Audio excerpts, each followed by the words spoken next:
de salud pública. Yo he estado recorriendo algunos ya hospitales, ya estuve en San Juan, en el Roosevelt, en San Vicente, he estado en el de Huehuetenango, en el de Sololá, en algunos del primer nivel de atención, pero hoy específicamente, digamos, ver qué es lo que está pasando con la red hospitalaria. Para que usted sepa, yo interpuse una denuncia la semana pasada ante el Ministerio Público por varias situaciones y posibles actos de corrupción. Estructuras que fueron creadas a lo interno de los hospitales para el saqueo de los recursos. Por ejemplo, el Roosevelt le había alquilado una bodega en zona 13. No sé quién fue el creativo en ese sentido de alquilar una bodega en zona 13, el acceso a la misma, todo eso, pero cuando uno ve el tema de los recursos son 11 millones de quetzales el contrato total, de los cuales ya se pagaron alrededor de 6, y que eso ya no lo va a recuperar el Hospital Roosevelt. Pero también tengo entendido que ya la semana pasada el doctor Chávez ya rescindió ese contrato que era lesivo para los intereses en el Parque de la Industria, que es uno de los 5 temporales que hubieron. Habrá que ver los demás, pero ese en específico, que en teoría iba para el hospital que ahora es especializado en enfermedades respiratorias, no tiene mayor cuestión. Entonces, la pregunta aquí, viceministra, es: ya después de 60 días de gobierno, ¿cuál es el diagnóstico? ¿Cómo encontraron ustedes ya el tema, en este caso, el sistema hospitalario como tal? Aparte de todo esto que hemos ido descubriendo en el camino, los actos de corrupción, la mala administración de varios hospitales, como el de Espantán, que había una señora que cobraba para hacer el trámite al demás personal. Creo que eso afecta, digamos, todo el tema de los servicios. Señor viceministra, ¿cómo encontraron ustedes ya el tema este? Muy bien, gracias, diputado. Y como dijimos, pues estamos abiertos a mantener la fiscalización, que es para nosotros es saludable esta parte. Bueno, creo que hay varios puntos como lo más álgido. Voy a hablar específicamente de la parte hospitalaria, diputado, porque es lo que me compete. Encontramos varias situaciones de corrupción. Creo que los casos más emblemáticos son el tema de las compras fragmentadas, las rentas de equipo, ¿verdad? La corrupción que existe alrededor de la compra de medicamentos e insumos. El tema de los contratos pendientes, ¿verdad?, que se tienen de pasar las plazas de contratación a 011, el tema de las licencias, permisos y reinstalaciones. Creo que ha sido como lo más grave, sin pasar por todo el proceso, ¿verdad?, de los eventos, aguas de compras. Entonces ahí es donde tenemos todo este tipo de problemas a nivel hospitalario. Nosotros ya incluso en el sector que de hecho está el área donde estuvo la parte donde estuvo el área de COVID, ahí se pudo perfectamente aplicar, porque la bodega era realmente exacto, no estaba como está en estas condiciones. O sea que del dinero de los guatemaltecos se usó también para remodelar esta bodega, y hay un subcontrato. O sea, ni siquiera la primera persona, limpieza de terrazas. Acá tenía un papel bien importante el auditor, porque es que no es solo de revisar papeles y ya esto, bueno, el que pagaba. O sea, las personas que firmaban, el que aprobaba que se hizo bien el negocio, el contrato. O sea, entonces tenemos ahí toda una... O sea, eso le incluimos el tema de que son personas de ahí mismo, del hospital, quienes hicieron la limpieza. Eso es lo grave, pues, porque las personas denunciaron, diputado, de que a ellos los subieron a limpiar la terraza. Por ejemplo, dice, mire, yo no sé, en el hospital de Villanueva, por ejemplo, contrataron un servicio de consejería por 89,000 quetzales, y ellos terminaron comprándole a Matriza, Sociedad Anónima, por 89,500, el mismo servicio que le ofertaban las otras empresas. Hubieron ofertas de 80, la otra, a pesar de que ahí se ven oferentes. Exacto, que ahí de hecho es el tema de que usted lo comentaba en algún momento, seguir más allá cuáles son estas empresas que se están beneficiando, ¿verdad? Porque la corrupción no se queda en el mismo hospital de quienes, donde hicieron como dato, me explica todo el equipo. Como Villanueva, ellos tenían un par de como esto es lo mejor y esto era lo más barato, y se lo podemos demostrar que esto era lo mejor. Donde hay leasing me dicen acá es lo mejor porque el equipo está como en alquiler, pero al finalizar tener que someter todo esto a una investigación realmente de costo-beneficio, ¿verdad? ¿Qué tanto se ocupa un ventilador? Si realmente ese ventilador vale la pena tenerlo rentado por el tiempo que se necesita, que era lo que me decían en el San Juan de Dios. Es que un ventilador acá pasa 24/7, o sea, este equipo no para. Y tenemos a los técnicos de las empresas que vienen, los arreglan, los ponen, y entonces siempre tenemos ventilador. No estamos tirando sartenes, equipo de cocina. Ahí es donde uno dice, bueno, tal vez un ventilador me hace pensar por sentido común que sí es factible, pero por ejemplo rentar un sartén para hacer panqueques no se le hace a uno el sentido común que eso sí realmente costo-beneficio. Estamos realmente beneficiando atrás a una empresa de renta de equipo de cocina, o porque no es en todos los hospitales, o el tema de las computadoras del San Juan de Dios, computadoras que habían pasado por mucho tiempo que ni siquiera se las habían cambiado, sino que era la misma computadora, y con toda la cantidad de dinero que compraron, yo creo que podían comprar una computadora cada año. Entonces ahí es donde la acción en este momento para verificar eso, porque lo tenemos en todos los hospitales. El comodato, por ejemplo, lo encontré en la mayoría de laboratorios, ¿verdad? Los laboratorios, pues por una parte la alegría de entrar uno a un hospital y ver un laboratorio sofisticado con todas las máquinas modernas, pero cuando pregunto si fueron adjudicadas por compra para el hospital, resulta que no. Todas las máquinas son de una empresa. ¿Y qué es lo que hace la empresa? Le da gana en la venta de los reactivos, ¿verdad? Entonces aquí habría que determinar si esa venta de reactivos para hacer las pruebas nos sale más económico que tener nosotros el equipo, pagar para que le den mantenimiento al equipo, y eso es más barato, ¿verdad? Incluso, por ejemplo, ahorita en el hospital de Chimaltenango, que mucho del equipo de laboratorio está en comodato, ahí encontramos que había muchas pruebas que no se están haciendo y que están cargándose al bolsillo de las personas, ¿verdad? Entonces había una lista enorme de pruebas que están mandando a hospitales hacia afuera, ¿verdad? Que ese es otro de los temas, el tema de la prestación de servicios externos en los hospitales, ¿verdad? Laboratorios, rayos X y otro tipo de servicios. Pero entonces acá la acción es la evaluación de costo-beneficio de estas tres modalidades y hacer el cambio total. Si consideramos que hay una modalidad más efectiva donde el hospital ahorre, esa es la modalidad que se tendría que tener para todos los hospitales, porque ahorita lo que hay es un desorden. Es un desorden en todos los hospitales en relación a eso.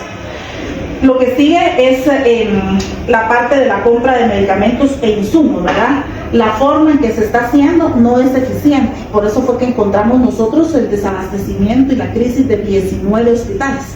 Entonces, cuando uno empieza a ver, empezamos a ver algunas anomalías, por ejemplo, que nos daban como resultado el desabastecimiento.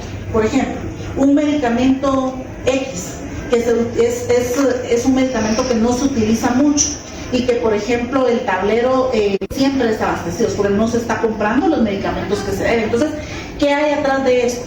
Hay un comité que no estaba funcionando, un comité de farmacoterapia que tenía que haber controlado esto. Yo, como jefe de departamento, le digo al comité, miren, quiero que me compren este medicamento, que cuesta 12,000 quetzales cada frasco, y que hay otros medicamentos esenciales. Yo, por comprar esto, voy a bajar el presupuesto del hospital en medicamentos. Quiere decir que este hospital en 3 o 4 meses ya no va a tener. En el hospital de Villanueva. Y en el hospital de Villanueva, esta misma empresa que ya había hecho los negocios con el San Juan, terminó haciendo negocios, por ejemplo, por 450,000 quetzales en el de Villanueva. Es Pacto Ambiental Sociedad Anónima, que tiene ya contratos con el Estado por alrededor de 28 millones de quetzales. Y en el año que más tuvo fue en el 2022, que tuvo 150 eventos,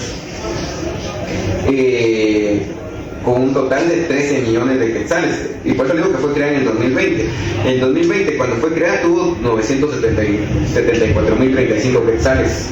En el 2021, alrededor de 4,500,000 quetzales. En el 2022, 13 millones de quetzales, y en el 2023 9 millones de quetzales. Habrá que revisar si en el 2024 no lo dejaron amarrados algunos contratos en este sentido. Entonces imagínense, una empresa del 2020 y en 4 años 28 millones de quetzales en negocios, y en este caso es en el tema, lo que estoy viendo ahorita es el tema de Villanueva, pero habrá que revisar en todos los hospitales que han hecho estos negocios. Pero lo decía porque casualmente el día de ayer No, la semana pasada fuimos a Lix y fuimos a encontrar 11 millones de quetzales de medicamentos vencidos, solo en uno de los hospitales, y un contrato de 40 millones de quetzales. Un poco refiriéndonos al tema de los medicamentos que usted hacía referencia, que como que tuvieron al proveedor X y dijeron, bueno, ¿qué medicamentos tenés? Tengo A, B, C y D. Aunque no lo necesitemos, de todas maneras, comprémosle ahí o comprémosle sobrevalorado, porque ese medicamento es el Remdesivir, pues estaba, que era uno que se utilizaba mucho en el COVID. Habían otros competidores que lo dejaban en 1200, 1500 el frasquito, pero ellos prefirieron comprarle a la botica. A la botica le compraron 40 millones y a un precio de 2.800, casi al doble de lo que estaban dando los otros competidores. Y esto lo quiero amarrar con las directrices que tenían aquí en regulaciones del Ministerio de Salud, que no podían darle los permisos a ningún otro contratista, a ningún otro competidor o a ninguna otra farmacéutica que no fueran de los listados que pareciera ser que ya hacían llegar acá al ministerio, que es un poco lo que denunció el viceministro Conde en su momento, y que eso es lo que ha tenido un monopolio farmacéutico. Y que seguramente, si vemos a la botica que está en el IX, seguramente está aquí también en el ministerio. Y allá, por ejemplo, ahorita tienen 7 meses, estoy diciendo el IX tienen 7 meses de no saber qué van a hacer con esos medicamentos, si les van a devolver el mismo medicamento. La botica ahorita dice que les propone devolverle el dinero en 2 medicamentos, pero cuando les preguntamos a la gente ahí si ese medicamento se va a volver a vencer, porque no es de uso exacto, necesitaríamos otros medicamentos que son como de los que se dan constantemente y no ese. Creo que ese es el mismo problema ahora que totalmente, diputado. De hecho, tal y como usted lo dice, solo con poder evaluar qué hospitales y cuáles, ahí sí que las empresas a las que adjudicaban, las hemos encontrado precisamente que son redes, ¿verdad? Redes de hospitales haciendo lo mismo. Si usted se recuerda con la denuncia de lo de la energía eléctrica, sí, que fue al principio cuando nosotros empezamos, centros de salud y puestos de salud vamos a encontrar lo mismo, y si nos vamos hasta regulación, exactamente lo mismo. Medicamentos que podían haber sido competitivos, pero que no les dieron el registro inmediato y los dejaron ahí estancados, paralizados, mientras que otras empresas pues, se beneficiaron porque empezaron a vender el medicamento. Entonces fue como que claros que no se necesitaban las cantidades que se compraron de medicamentos, pero además de eso, de las cantidades que se compraron, los permisos que se dieron tan inmediatos a estas empresas y la diferencia de precios. Ahorita nosotros, para poder hacer una compra única, para evitar el tema del desabastecimiento, entre todas las acciones que ya hemos hecho, estaba el tema de la compra única. Tuvimos que pasar un proceso de limpieza muy fuerte de los códigos de los medicamentos, porque por ejemplo encontrábamos el ejemplo de la acetaminofén, un mismo acetaminofén que de 500 miligramos que podía costar tal vez la tableta 80 centavos, 50 centavos, hasta 10 cosas, ¿verdad? Porque por marcas se beneficiaron precisamente marcas, no los genéricos, ¿verdad? Los genéricos, porque todos los estándares está cobrado, se puede comprar exactamente. Exacto, y esto encontramos. Entonces, ¿qué pasó en los hospitales? No estaban activados en muchos los comités de farmacoterapia. Entonces, en algunos hospitales resulta que 2 o 3 personas, ¿verdad? Eran los encargados de darle visto bueno a todo, ¿verdad? Y entonces ya se hacían las compras. Ahorita, entre las acciones precisamente, es irnos a profundizar, ¿verdad? A través de trabajo de auditores, de jefes de compras, jefes de presupuestos, jefes administrativos, que pasaron todo este tema de la compra de medicamentos. Sí, eso es lo que le quería decir, señora Sumita. Yo creo que usted tiene que empezar a agarrar toda la parte administrativa de cada uno de los hospitales. Por ejemplo, les dicen que no pueden dañar el equipo, pero no importa la cuestión del ser humano, digamos, de alguna forma, porque les parece que se representan libros que dan las carreras. Pero para Juan Felipe es más importante que algunos planeamos, y que ahí también hay que ver el tema de los arrendamientos, todavía el tema de los contratos de mantenimiento, de la lavadora que tiene y separadora que aquí del grupo. Porque si uno tiene un contrato de mantenimiento con las empresas, en lugar de haber el tema de la manera, no se puede solucionar, porque pasamos 15 días, y al día que lo tiene, ya llevamos 15 días, y no hay ninguna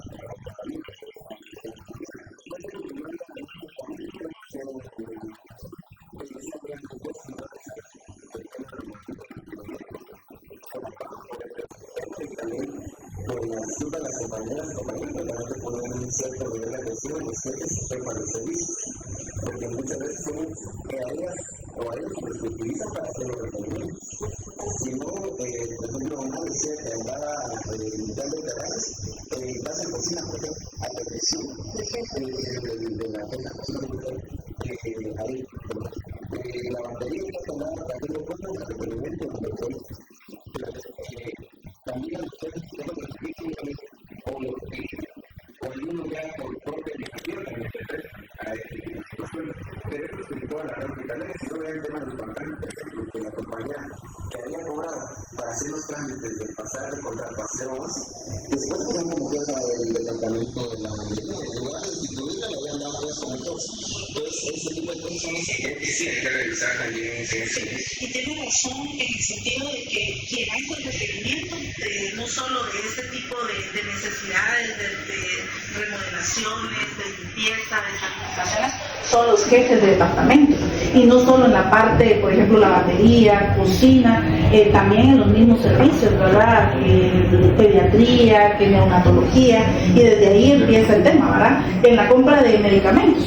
O sea, se supone que en la forma en que se compran, los requerimientos tienen que venir desde el jefe de servicio. Entonces, si el jefe de servicios, un ejemplo de neonatología de un hospital, dice que hay que comprar este medicamento, que la dosis cuesta 12,000, la está justificando adecuadamente, ¿qué dice el resto del equipo, verdad? Del equipo o del comité de farmacoterapia, porque ahí también hay una responsabilidad de todo el equipo de aprobarle a este jefe que decidió comprar una dosis de un medicamento y que esos medicamentos son de uso lento, no son de uso diario. Entonces, son las cuestiones que tenemos que ir viendo hasta qué grado llega el tema y hasta dónde está penetrado el grado de corrupción, tanto por omisión como también por ser actores clave del tema. Puede ser que nosotros pensemos que la cuestión no solo de economía y no cumple con mis obligaciones.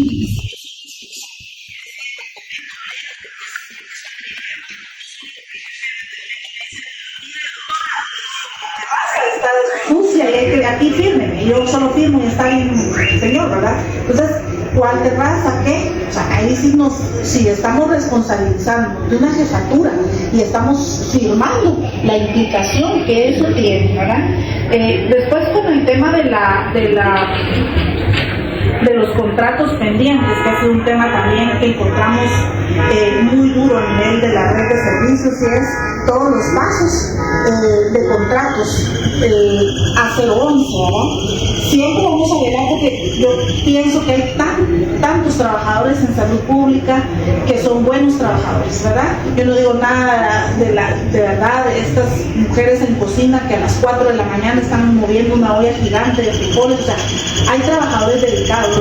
Por otro lado, el tema de los malos trabajadores, ¿verdad? Que lamentablemente los hay, y no podemos decir que todos son buenos, lamentablemente. Llegan bolos o crudos, ¿no? Exactamente. Entonces decimos, bueno, sí hay que reconocer que el trato para los trabajadores ni es correcto ni es ético, y ahí estamos en el tema de corrupción.